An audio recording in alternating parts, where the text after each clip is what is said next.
Hello, folks. Chris Daly here. Welcome to another great conversation with Jamaicans doing wonderful things. And boy, we have a treat. One of our all-time favorites, George Graham, is back. A man of renowned talent and treasure. He's from Black River, Jamaica. He's been a long-time reporter and editor, working in many places in both the United States and Canada, as using his pen as his purpose. He's now in retirement, continuing to write a daily blog at Jamaicans.com. He lives, of course, in Florida, in Lakeland, Florida, with his dear wife, Sandra. We are privileged to enter into a rich conversation with him this evening on his latest work, a novel entitled Genevieve Little Ways. Welcome, George, and to do the interview is my partner in crime, Janice. Janice, take it away. Thanks, Chris. Welcome back, George. It's been a while. So for those of you who do not know, we have interviewed George before. So that book was called Hill and Gully, and I think you would really enjoy it. But tonight we're focusing on Genevieve's Little Ways. So let our audience know a little bit about you. Can you share a bit about your Jamaican roots? Well, as you know, I was born in Black River. But interestingly, I was born in Black River, St. Elizabeth, and my father was an agricultural instructor for St. Elizabeth and later the agricultural supervisor. So we traveled, I rode with him in the car, and we got to know St. Elizabeth pretty well. But, I was doing a family tree to pass the time while I was shut in here. And I found out that one of my ancestors actually landed in Jamaica when Admiral Penn conquered the island from the Spanish in 1655. Wow. That's pretty, you have a strong heritage here. You have a family crest? Well, I have a family crest from my grandmother's side, the Croft family. But I don't have the Graham family crest because we are the younger son of the younger son of the younger son. So, elder son gets it, Yes. So you have a long lineage in Jamaica. So how has Jamaica remained a special place in your heart? Well, who can help loving Jamaica?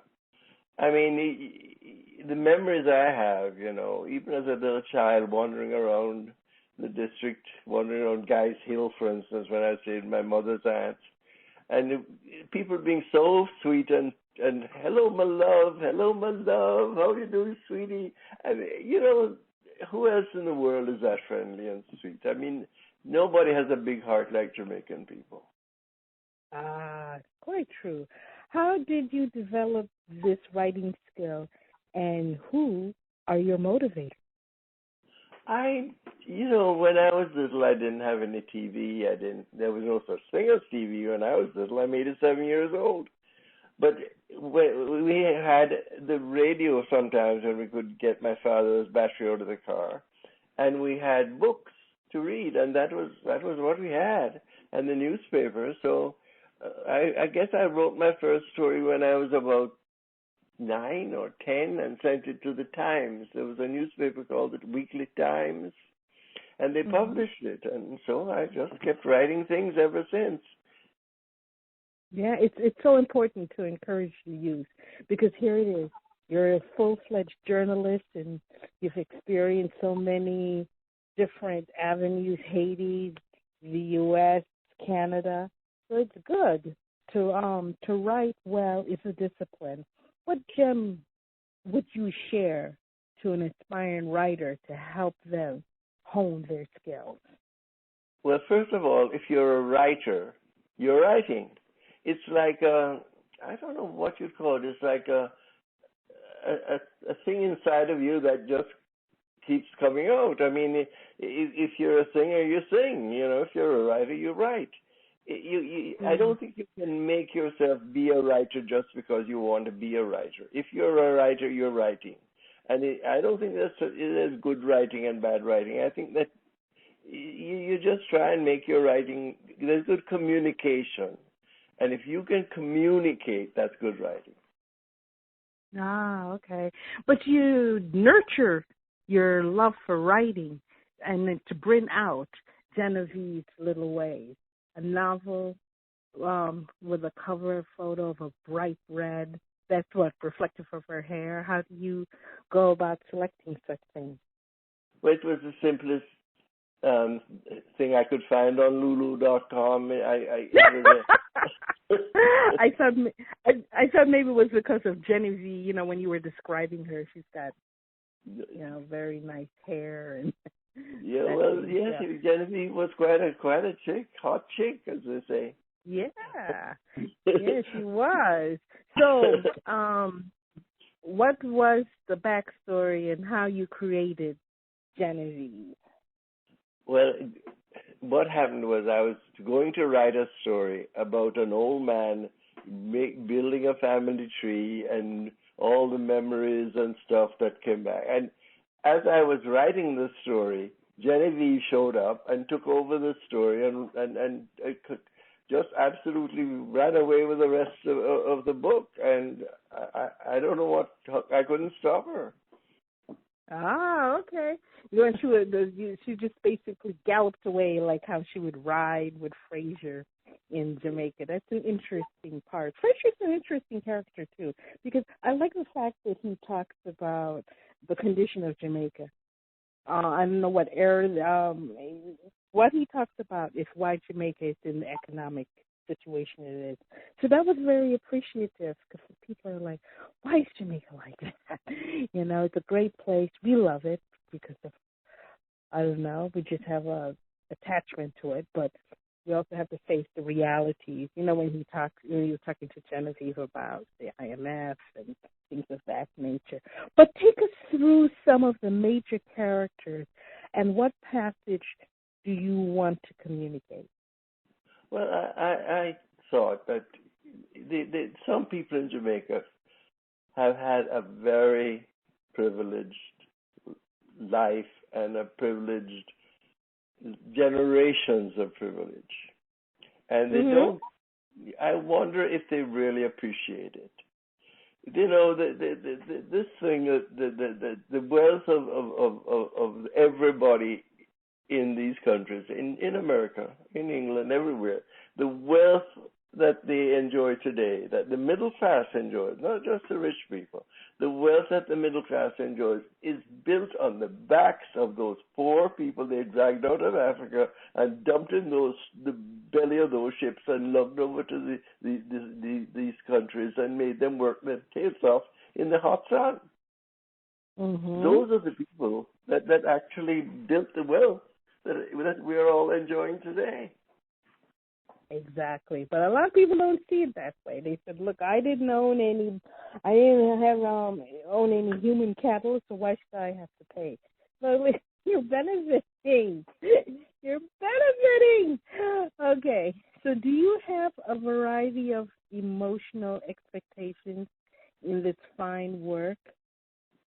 I don't. I am hoping that I'll touch somebody's heart, and they will give of their bounty that they have received from past generations and share it with those sweet little children that I used to see going to school with their little pigtails and their beautiful little uniforms, starched and ironed and clean as a whistle on the good side of the road. I mean, those are wonderful little children. They deserve better than they get.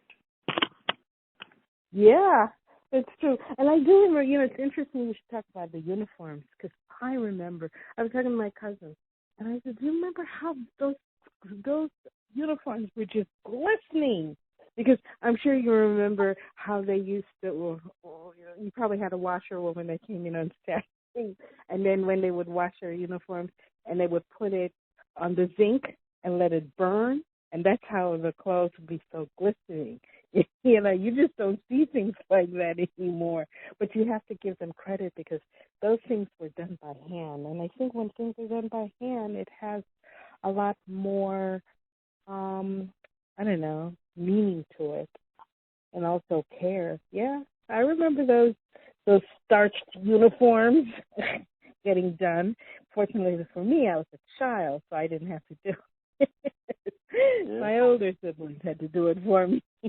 You know, and I think with Genevieve, she's such an interesting person because when she would, you know, and you talk about her little ways, for example, she wouldn't eat a chicken in her, she'll eat a store-bought chicken, but she couldn't see herself eating a chicken that was killed in her facility. Was it because she considered them pets?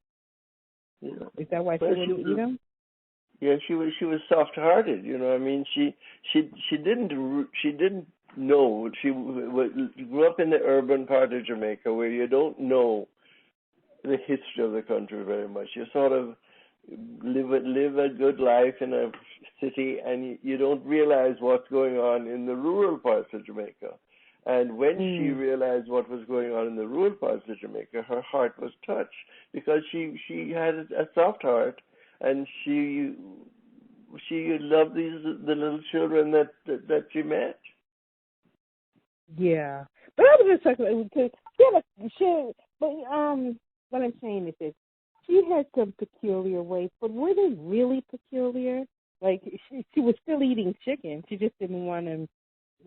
She just didn't want to raise them and then eat them, and then she didn't eat red meat, and then she would wear an old hat that was someone else's.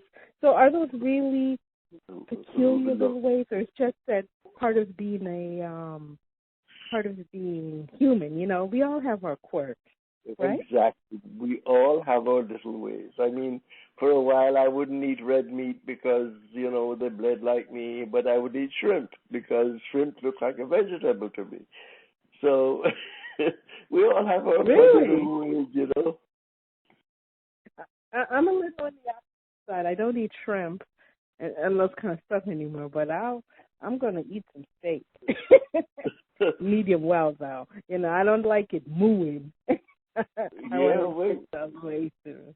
Well, I had to have blood. I had to have blood transfusions because I hadn't. I know now I have to have a steak once a week, even though I don't want to. Doctor's orders. Yeah. Wow. Yeah. Well, we got to go by that and follow it. You know, your inkwell is certainly not run dry. What can we expect your pen in the future? Well, you know, I just turned 87 years old, so I don't know. I yeah.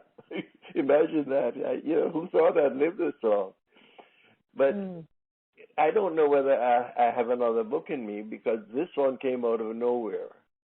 But the way books come to me like a voice in my head, and I kind of write what I hear, and I don't know when it's going to come, but maybe another one will come. It depends on what the good Lord decides to do with me.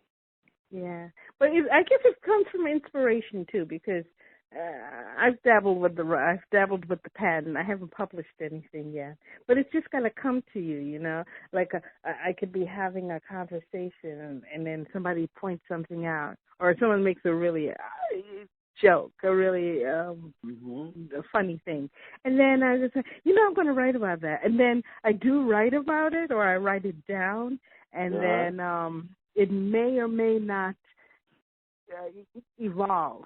You know, or it may evolve to a couple of paragraphs, and I might put it down. So it's all about inspiration and also talent, because you've been doing this for a long, long time. Do you have any final words of wisdom to share? Well, I think that the most important lesson I've learned is through my failures and not through my successes. I think if I had stuck it out a little longer, I would not have failed. And looking back on my life, I wish I hadn't been a quitter. That's the thing you don't want to be. Don't quit. Because you don't know what's around the next corner. And many a time when I quit, I would have had success if I'd stayed a little bit longer. Yeah. So don't quit. And if you hear that, writers? Because if you read, I'm a fan of biographies, and the person I have read his biography, I've read a lot of his books too, with Ernest Hemingway, and he has had quite a bit of revisions. Unfortunately, he quit in a very dramatic way, but